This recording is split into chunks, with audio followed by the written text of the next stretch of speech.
Apocalipse capítulo 16, versículo 4.1, a terceira taça. No tópico anterior, nós falamos sobre a primeira taça ser lançada no mar e a questão da ecologia. Infelizmente, parece que uma parte da ecologia, não sabemos se todos, utiliza a simbologia celta.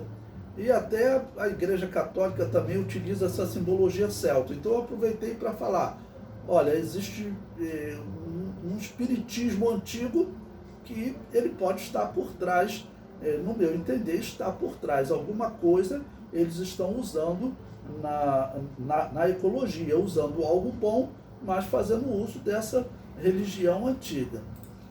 A terceira taça, que vai ser retratada em Apocalipse 16, 4, ela também, de alguma maneira, fala da ecologia, por isso que eu relembrei, porque aqui vão atingir as fontes das águas.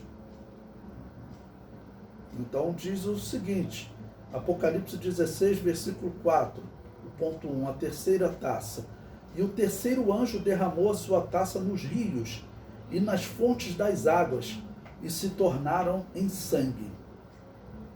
Esta praga se assemelha à primeira praga do Egito, quando o rio Nilo tornou-se em sangue.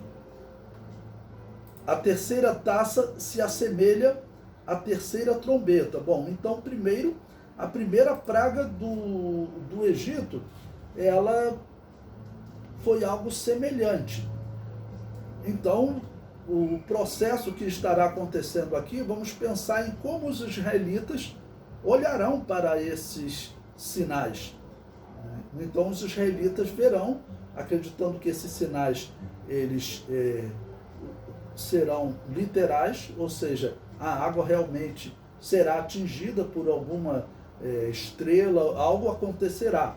Eu coloquei o exemplo aí da terceira trombeta, que diz como as águas foram atingidas naquela oportunidade. Diz o seguinte, em Apocalipse 8, versículos 10 e 11. E o terceiro anjo tocou a trombeta, e caiu do céu uma grande estrela, ardendo como uma tocha, e caiu sobre a terça parte dos rios e sobre as fontes das águas. E o nome da estrela era Abisinto, e a terça parte das águas tornou-se em Abisinto, e muitos homens morreram das águas, porque se tornaram amargas. Ou seja, a terceira taça está acontecendo algo parecido com o que aconteceu com a terceira trombeta. Mas aqui não é falado em termos de quantidade. Só diz que as fontes das águas se tornaram em sangue. Se for algo que a humanidade fique sem água para beber, irmãos, assim, a mortandade vai ser uma coisa terrível, porque o homem não fica muito tempo sem beber água, né? A princípio ele vai ter, não, eu vou comer uma fruta, beber um refrigerante, mas lembre-se que virão aí taças que eles vão tirar do homem até essa possibilidade de ir ao mercado comprar frutas, carne com facilidade. Nós veremos mais à frente. O comentário diz, certamente não se trata do mesmo evento, ou seja, a terceira taça e a terceira trombeta não é o mesmo evento como alguns querem colocar. A terceira taça, como nós vimos, as taças ocorrem provavelmente nos 7 últimos meses da grande tribulação. E aí por isso eu comentei, olha, as taças representam o final da grande tribulação, um aumento do juízo, ou seja, representa esses 7 últimos meses.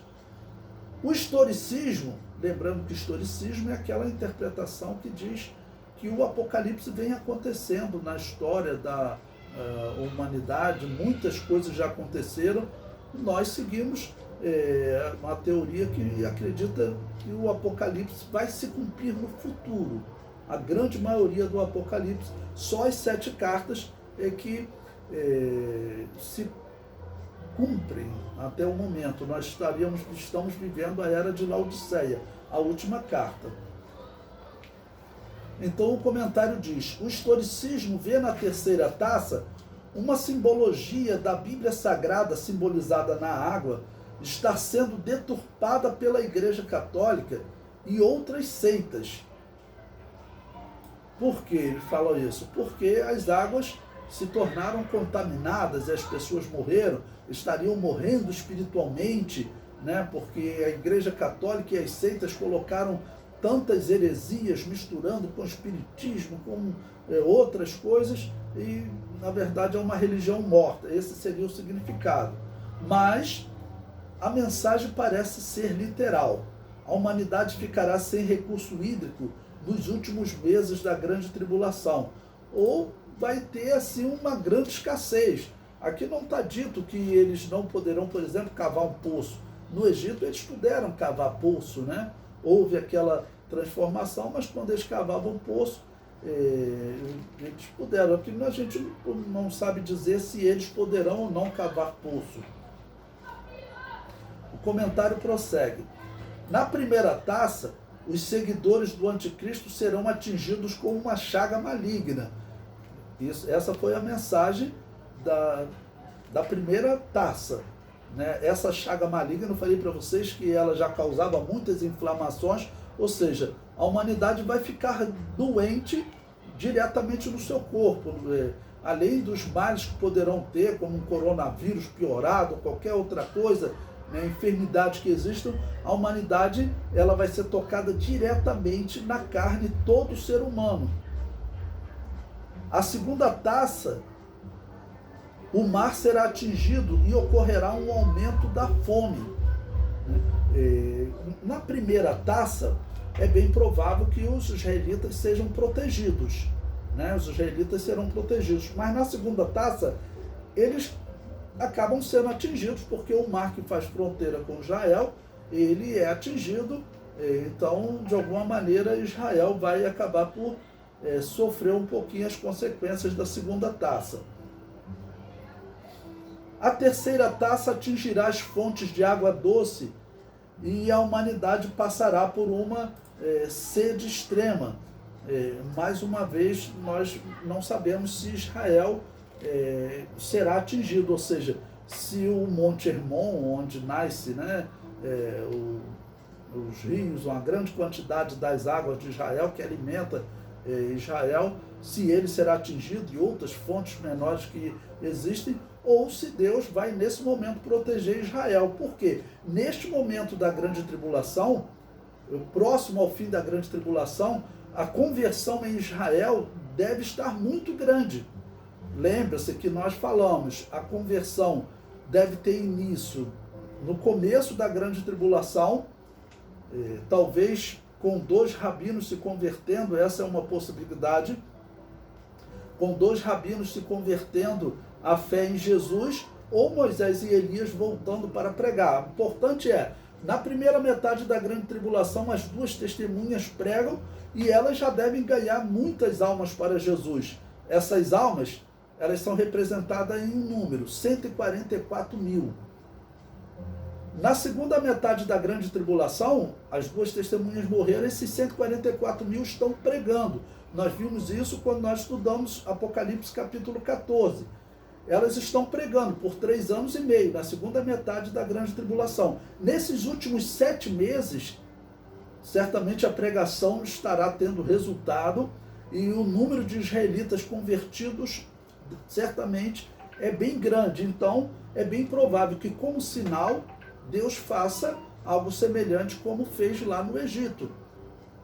As fontes de água doce do mundo estarão extintas, mortas, não vão ter condições de ser consumida a água que surgir dessas fontes. Mas em Israel haverá água doce. Né? Como acontecia no Egito, a água atingia os animais dos egípcios, mas não atingia Israel. Havia trevas no Egito, mas havia luz onde Israel vivia. Então é bem provável que Israel acabe por ser atingido na segunda, porque o mar foi atingido, mas na terceira é bem provável que as fontes de água de Israel sejam mantidas, né? Enquanto o mundo, sem água, o mundo vira uma grande catástrofe. Muitas empresas não funcionam, é algo realmente terrível. Então, lembrando que esse está falando ali do período final da grande tribulação.